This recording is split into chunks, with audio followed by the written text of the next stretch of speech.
भारताचे सार्वभौम समाजवादी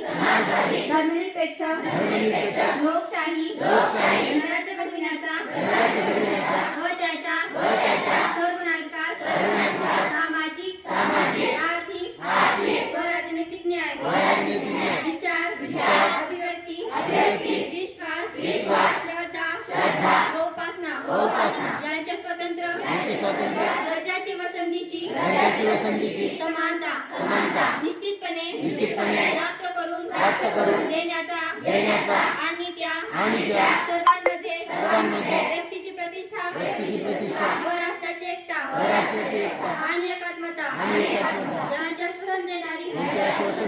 बंधुता प्रवर्धित करण्याचा संकल्पपूर्वक निर्धार करून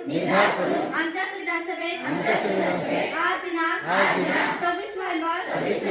1949 रोजी याद्वारे हे संविधान अंगीकृत आणि निर्मित करून स्वतः अर्पण करीत आहोत. जय हिंद.